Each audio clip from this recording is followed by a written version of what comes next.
Oh gosh, I just feel like infertility is just such a beast, and you might have won this battle, but you will not win this war. Like, I've got this no matter what, and I'm not gonna let it rule my world. We are back with our girl Sabrina sharing her story to momhood thus far.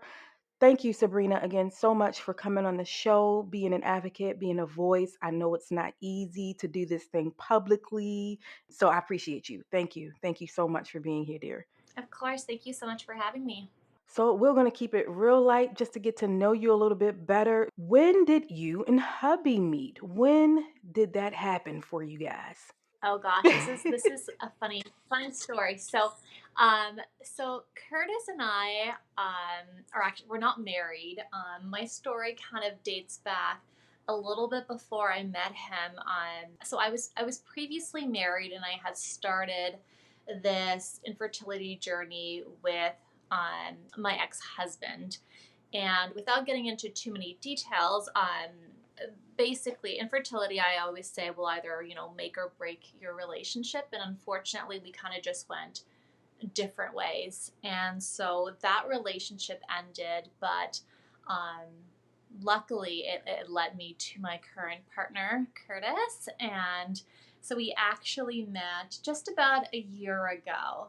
Our relationship kind of started from 0 to 100 really fast within this infertility life.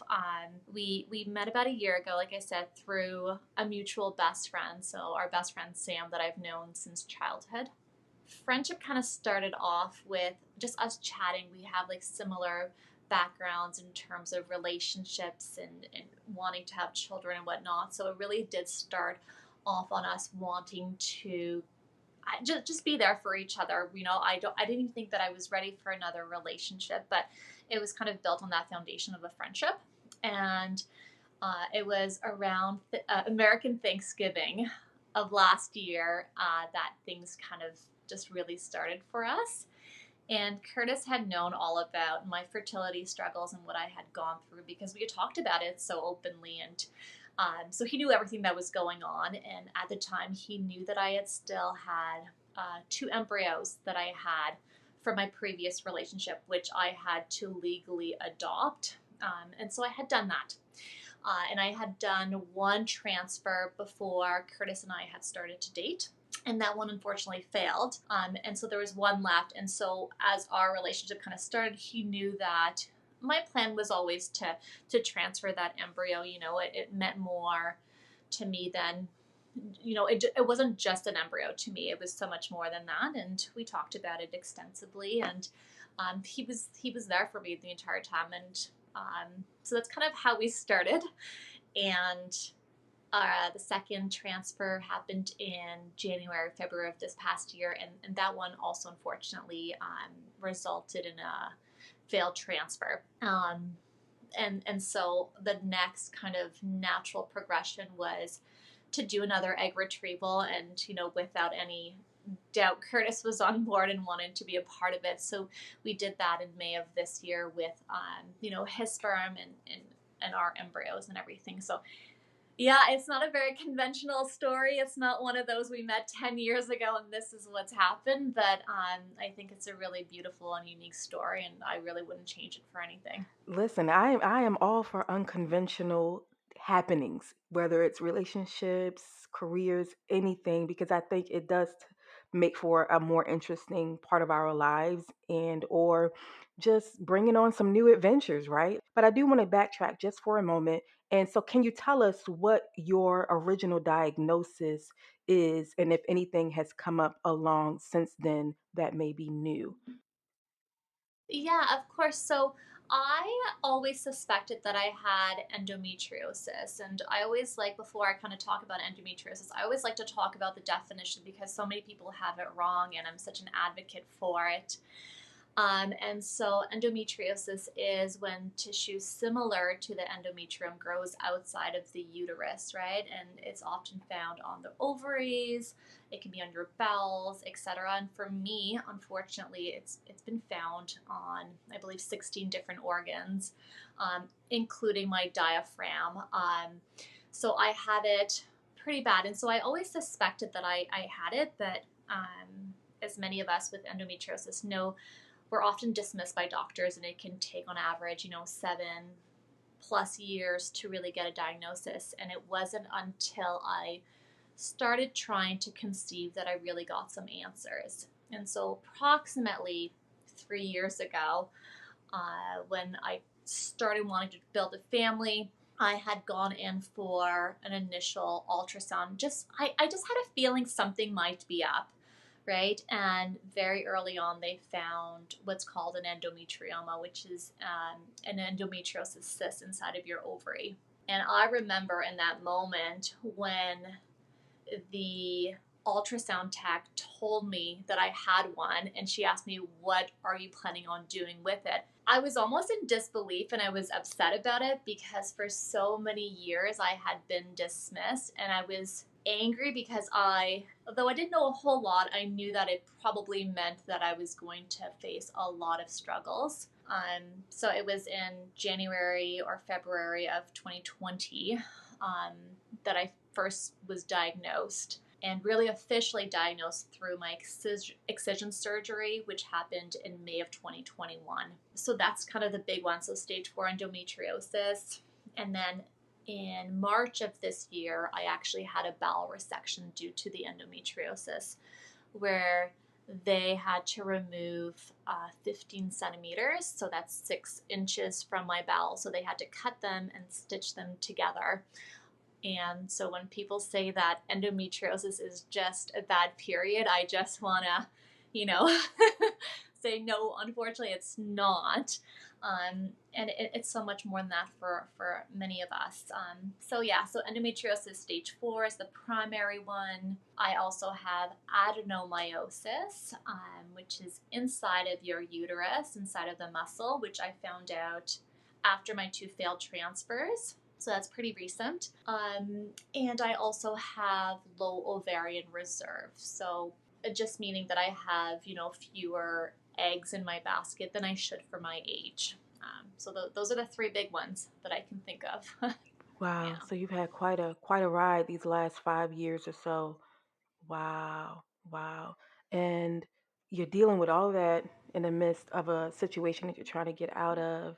Then you find help. You're getting help now. You have your diagnoses and you have this new love in your life. And so, when did you or how should I ask, did the conversation to begin trying to conceive begin for you guys after you started dating a year ago? Yeah, so it happened for us pretty quickly. We had conversation about wanting to grow a family, and Curtis had very similar wants and desires as I did. We both want to have, truthfully, as many children as we possibly could, and we always joke around, if we didn't have this infertility issue, then we'd have a bus full of children, like we really just want to have as many children as we possibly can. And it just really came organically for us. There's no other way around it. We talked about it. We talked about what it might look like.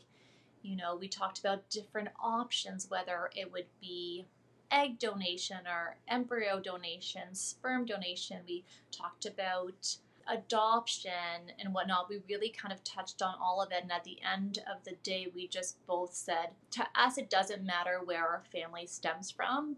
We just have so much love to give, and we both want to have a family. And it just, yeah, it really did come organically.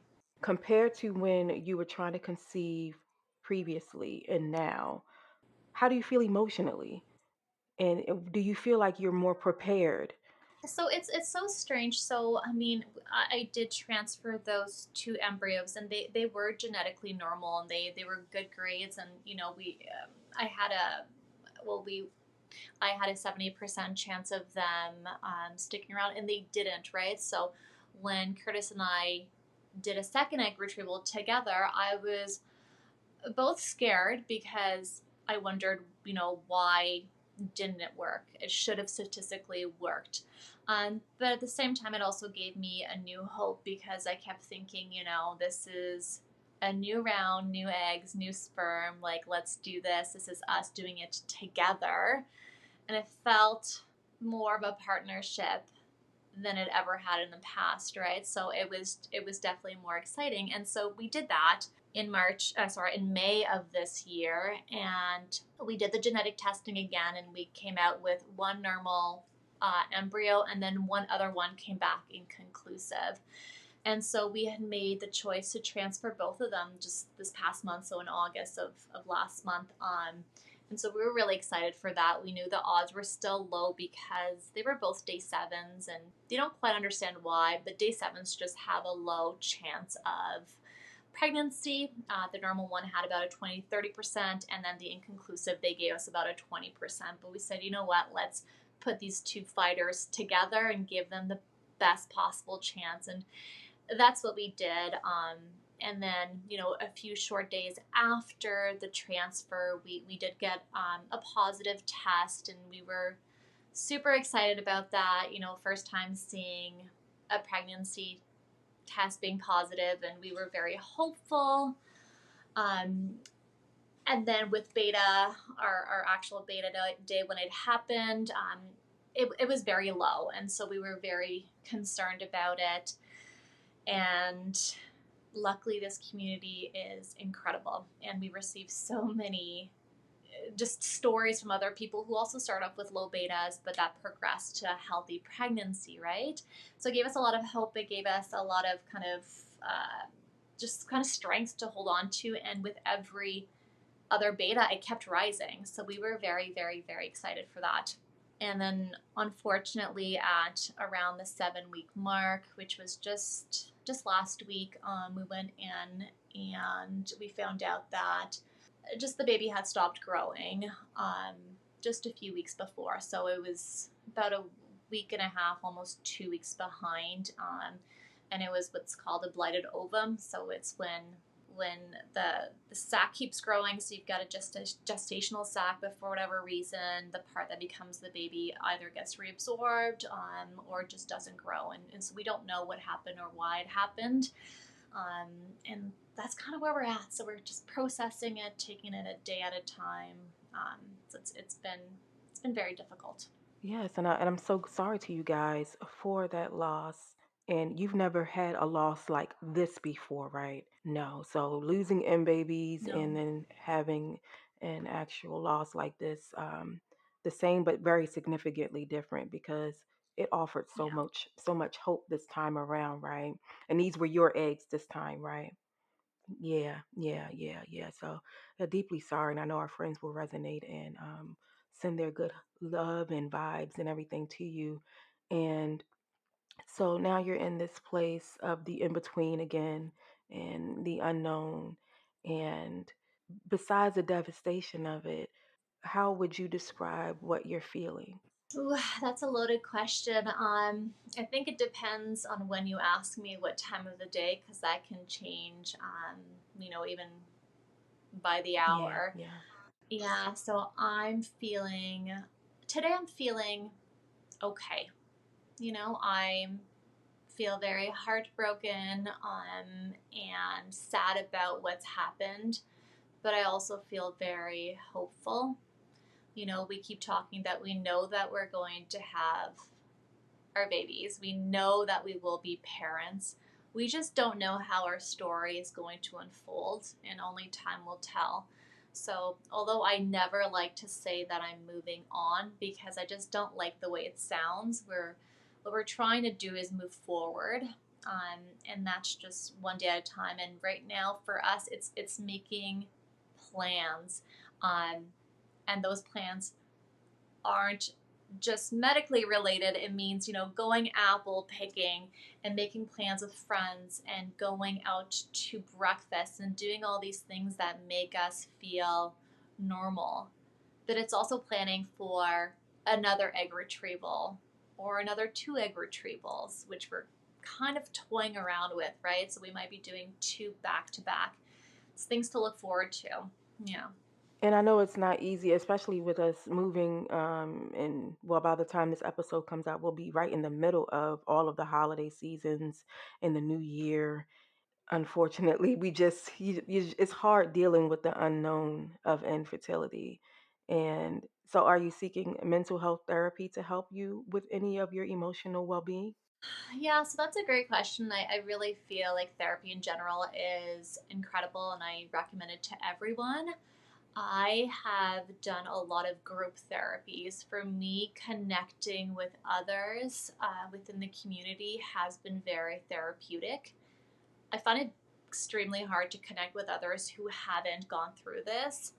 And so for me, I really do gravitate to this community and to these women who are facing these challenges or who have faced this because I feel like I can be heard and understood, and hearing other stories really does help me as well. So although I'm not, seeking traditional therapy at this moment, although I think it's a very good idea, um, that is my therapy, and it's worked tremendously for me, and I really am grateful for the community that we have. Yeah, absolutely. Group therapy is very effective, very effective. And I think that's why a lot of psychotherapists and counselors do group therapy sessions because they know how impactful it can be to just not live, but listen to the stories of others and sharing authentically, letting your hair down and such, and just really letting those feelings be heard out loud. It's different when you speak about it out loud with your own voice, and you are surrounded by people who are actually listening and, like you said, understand. So, beginning parts, or in this beginning part of trying to conceive right now, what do you wish you had known before all of this began that you kind of feel like you should have been warned about? I think I wish I would have known that it might not work right away. You often hear people say, "Oh, just do IVF," and the reality is IVF doesn't guarantee you a baby, right? It gives you a chance at that. And I think being able to prepare for that, or being able to prepare for the finances, which are, that's a whole other conversation that we can have, mentally, and just being able to know how to advocate for myself, which has taken some time, right? It's been about 3 years of this now, and I feel more confident now being able to ask the questions that I need to ask. But when you're kind of starting off, you're at the mercy of the doctors, and you kind of put your trust in them. And I just wish that I knew that, if I'm not comfortable with something else, or if I don't want to do that, I can say no and I can keep pushing. And that's kind of where I'm at now. I think that's a hard lesson that we find out, unless for, very few people who it happens for them right away, right? But most of us, the majority, it doesn't happen for us where we walk away with a bundle right away. So I think that's a really hard lesson, and I'm glad you said it because as more people are finding out that they have infertility, I feel like when you first join like the online Instagram community, which is how we met, you really don't see it yet. It takes a long time, I feel like. It just takes a long time to get to that point where you can accept that and not feel more shame that you didn't know it. Because I think as women we feel like we should have known this, or some way this should have been taught to us, and even if it never happened to us, just being aware, having more awareness of it.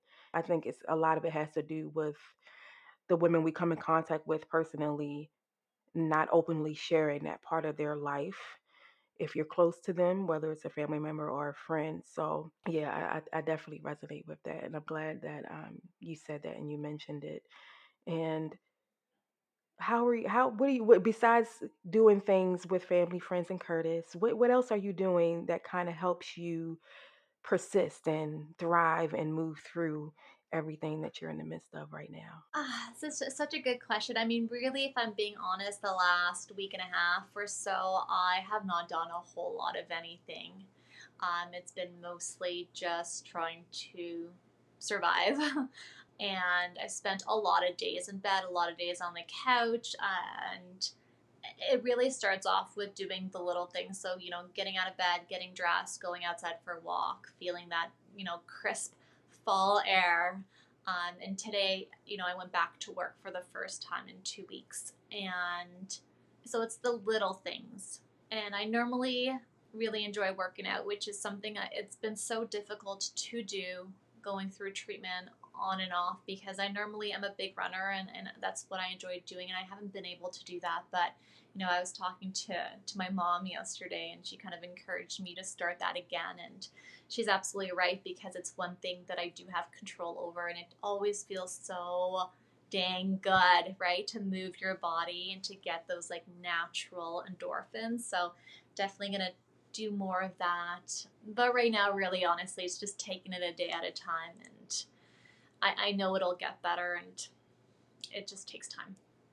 And one last thing I want to ask you, I haven't asked this question in a long time, is that if you were standing face to face with infertility, what would you say? Oh gosh, I just feel like infertility is just such a beast, and you might have won this battle, but you will not win this war. Like, I've got this no matter what, and I'm not gonna let it kind of rule my world. So I just know we've got this. We'll be parents for sure. That was really powerful, girl. I got chills on that one. I got chills on that one. And I didn't want to ask that question to make you or anyone feel like they had to find the silver lining. But I think sometimes when we can envision ourselves standing with infertility, if it was a actual person, that we can find the right words to articulate what we're feeling right now, because just like you said just now, it might be a battle, but it won't be the end to your war. And so, thank you for that. And I'm sure our friends will appreciate you. Yeah. So, if you had any last words for our friends today, I'll give you the floor back. Yeah, I think ultimately what I think is just so incredible about this community, whether you're just kind of starting off and you don't have a public Instagram account or Facebook or where the heck it is, because most of us don't. And most of us who might have, an Instagram account started off with our personal one privately, starting to either follow certain people or message them. And that's okay because all that matters is that you're making these connections with other people. And I will tell you this, and I promise you this, I read every single message that I get through my inbox. Really see everyone who comes through that is feeling like they need to talk. And you're not alone in this. I promise you this. I know it feels like you are, but you're not. And I have felt what you feel, and others have felt what you feel. And, I think that if we can all connect together, we're going to be so much stronger together. And I just hope that if anything, if you're feeling alone, I want you to be able to just send me a message because I just, yeah, ultimately, I just don't want you to feel like you're alone. Yes, thank you for that. And thank you for that reminder of community support again.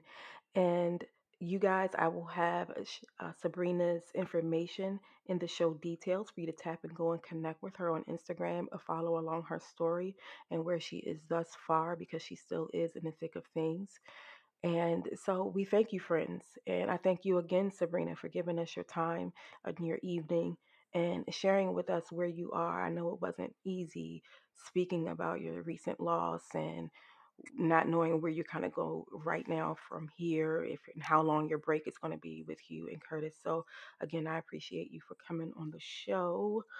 And thank, Of course. yes, absolutely. And we thank you guys for tuning in to another episode of Infertility and Me podcast. You guys know where to find me on the gram. Peace and blessings.